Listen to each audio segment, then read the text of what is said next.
wants to talk to Alyssa Sutherland about Evil Dead. Joining us is Alyssa Sutherland, everybody.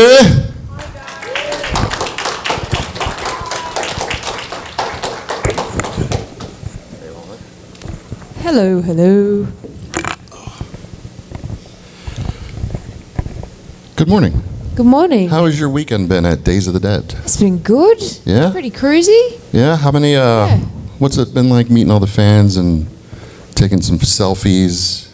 Have you got any cool gifts or stories? Yeah. Sorry, what was your first question? I'm still waking up. Oh, I am too. That's why I came and told you guys the wrong time to be over here. No, just, I know, sometimes fans will bring gifts. Sometimes yes. they'll want to share stories. Yes. Just wondering if you've Yes. done anything. Oh, I know what I was going to say now. Yes. My brain lost it for a second. All right. I was going to say that conventions are really great because I get to meet fans that I wouldn't get to meet otherwise, which is fantastic. And I really especially love horror fans because you guys are like film nerds like me, and I have the best conversations with people about films. So that was what I was going to say right off the bat that I forgot. Yes, I was gifted the soundtrack to my own movie on vinyl.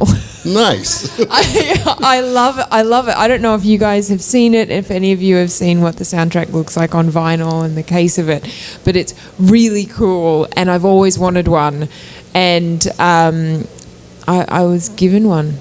That's amazing. Well, we traded, actually. What'd they get? I gave a signed picture for the record. So, just so you guys know, if you want to trade, there's a barter system happening over at her table. So, I know sometimes fans will also bring, like I've seen, this is my second year, and every year I see somebody with a giant canoe to get the cast from Friday the 13th to sign it. Have you signed anything out of the ordinary? No giant canoes. So far? No giant canoes. Have I signed? Not here. No, I haven't signed anything out of the ordinary here. I do get a lot of cheese graters that come through. That makes sense. Yeah, I'm an expert at signing cheese graters. I know exactly where, I know what pen works, I know where the quote can go. Got them figured out. So, whenever you got cast in Evil Dead, did you already know about the franchise beforehand, or were you Yes. Yeah. Yeah, I'd heard of it, but I hadn't watched any of the films until I heard that Lee, the writer-director, wanted to meet with me and have a chat. Right. That's when I was like, I better do my homework. Yeah. And then what was it like just entering that world? Because it's not just like, it's not just a horror franchise, but like the fans of Evil Dead are pretty hardcore. Like, so were you feeling like any kind of nervousness trying to make sure that you did that movie justice to... Yeah. Yeah. I was very nervous. And it's a monumental task, and I just had this idea in my head as well that like a horror movie is only as good as the scary thing. And if the scary thing is not scary, the movie is not scary, and the whole thing falls flat. And I do tend to put a lot of pressure on myself, though. But I was, yes. And it's a tough task as well because the originals are so unique and they're so like of that time. And there's a wonderful nostalgia to those films. But if you were to put out a film that looked like that now, like that's not really good. Like it doesn't really translate as well. So you have to be modern, but at the same time you want to do justice to a franchise that began with something so original. So it is a big thing to step into, and I'm glad I was just an actor and I only had one piece of that to focus on, whereas Lee, like, was writing and directing the entire thing. So I can only imagine the stress that he was under with it. Yeah. Right. What was it, coming into it, what kind of horror movies were you watching? Like, do you kind of just watch anything? Is there a specific genre? Like, for me, I don't like scary movies very much. Like, it took me forever to watch The Conjuring finally. I like all movies. it's not that I don't like scary movies, it's that I have a very difficult time not then being afraid all night and getting a good night's sleep. Right. I struggle with that. So I had historically stayed away from horror films. I was saying to someone, there was a fan here yesterday who had a Candyman shirt on and bees stuck all over her face. And I watched that film, I think I was like 13 or 14, and I watched Candyman and it fucked me up. Like, the Candyman thing and the mirror. Like, I hate washing my face still. I still get that little bit of thing, like when you wash your face, you go, oh fuck, I've got to come up and look at myself in the mirror. Shit. Like, I still have that thought that goes through my head. Oh my gosh. Yeah. So I'd taken a long pause on the horror films after Candyman. Oh wow. Yeah, but I have been doing better. I am starting to desensitize a little bit. I really like going and watching horror films in theatres. Yeah. Because then I'm with other people, and I truly believe that's how horror films are meant to be watched, at least the first go round. Yeah, I agree. A packed theater, whenever I watched Evil Dead, it was a packed theater, and it's much more fun because so much. You get to kind of react a little bit louder and more, if you're there by Yeah. yourself, it's a little different. Yeah, but- exactly. Do you Right. have a favourite horror film? I have, What's your favourite scary movie? oh my gosh. Well, there's different tiers of favorites. There's like my absolute favorite movie is Shaun of the Dead.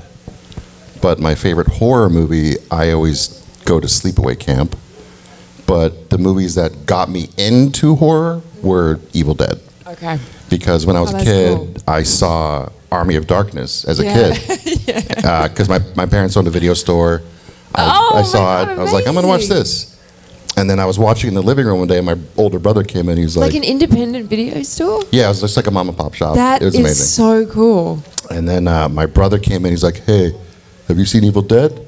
I'm like, no, what's that? And then he showed it to me, and I was terrified. And Nice. I was like, I just want to go back to Army of Darkness. Oh, how old were you? Oh gosh, I was maybe like 10 or 11. Yeah, yeah. I was not ready for our evil. I was ready for Yeah. Army of Darkness, but not Evil Dead. Okay, yep, that Yeah. makes sense though. Yeah, Yeah. Does Yeah. anybody have any questions out there? Right there. Sorry, just waking up also. Good morning. Morning. You have done quite a lot of physical roles, Vikings, etc. But Oh no, I wasn't physical on Vikings. I sat in a throne. I was at home in the great hall by the fire with the kids. Yeah, I didn't get to do any of the fun stuff. but when you say that this has been that Evil Dead Rise was the most physically demanding, but also what has been the most not just physically taxing but mentally and emotionally taxing of your roles, whether it's been in a movie, play, etc. Yeah, Evil Dead was certainly the most physically was it? Yeah, I'll go with that. Yeah. Well, sort of. It's interesting. Because physically taxing, I'm going to get deep now.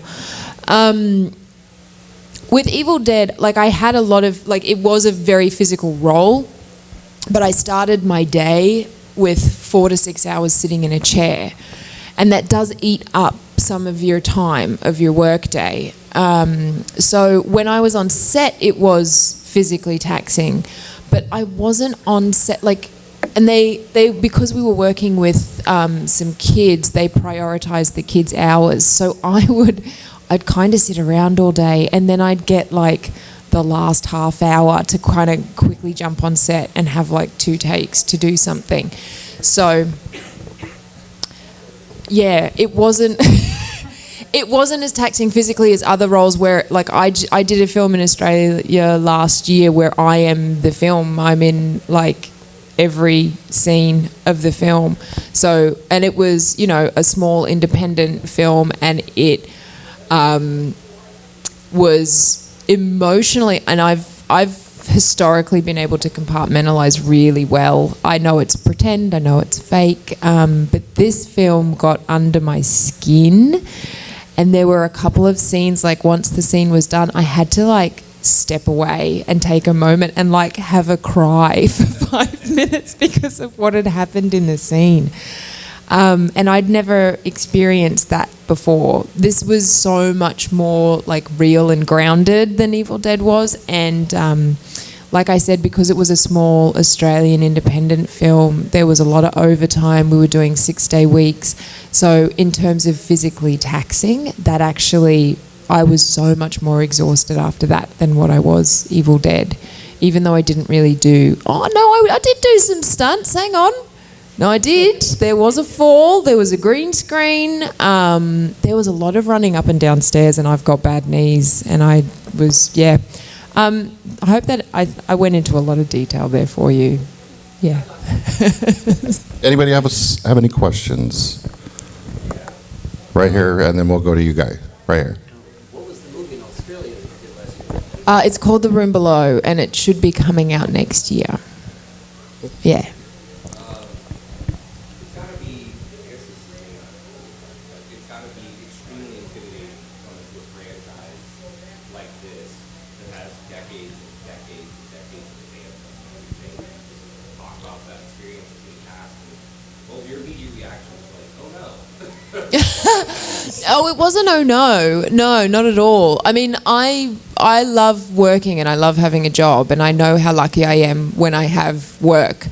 There are a lot of out of work actors, so I'm always really quite joyful when I have a job to go and do, and I love being on set. It's my favorite thing in the world. There's a pressure on your back, but at the same time, I kind of feel you really have to ignore that, because if you go into something only thinking about trying to please everyone, like that's an impossible task. You're never going to. And I also think, online is an interesting space because you hear so much more of the critics. They love to chatter online. People love their opinions online, and they love to hate. It's really cool to hate. Yeah. So, and I don't think that what you see online is representative of Evil Dead fans as a whole.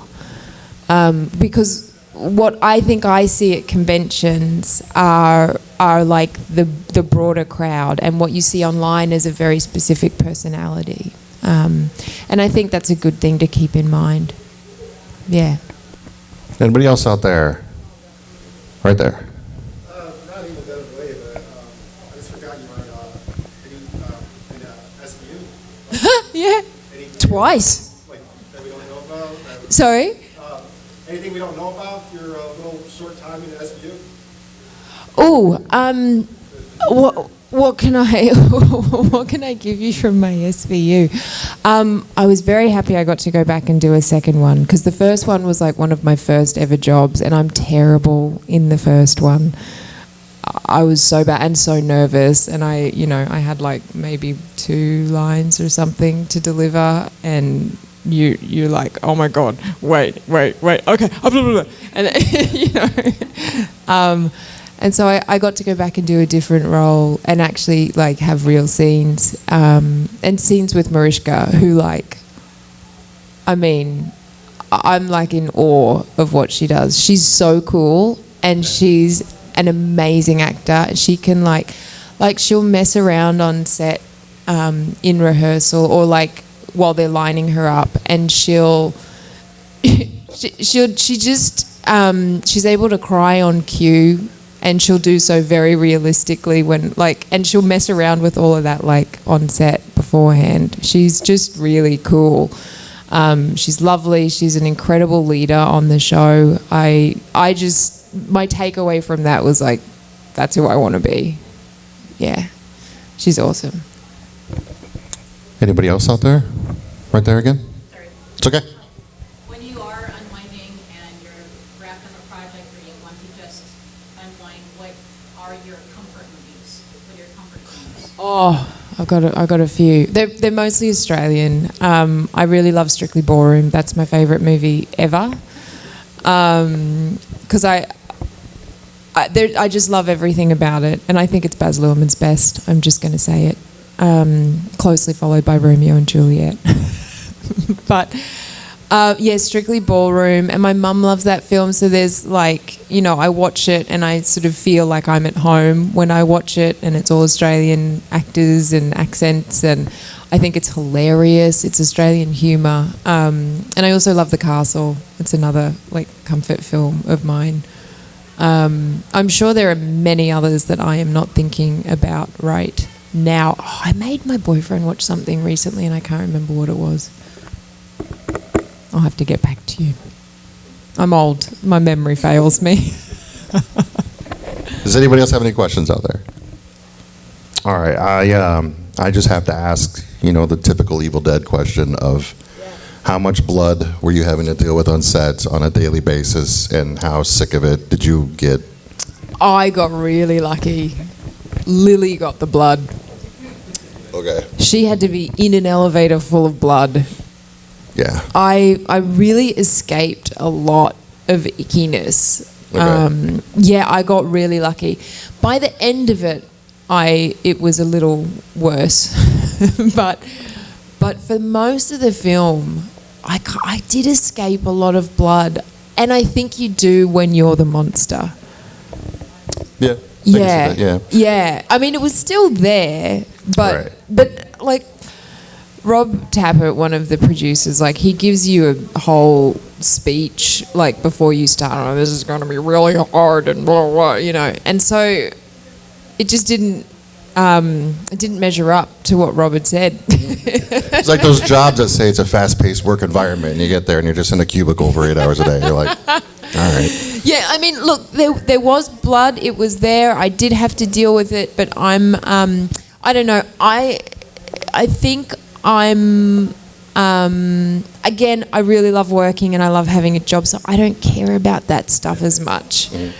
I think other actors do, but I'm just like, this is great. I get to be on set all day. It's fantastic. What are we doing? Yeah.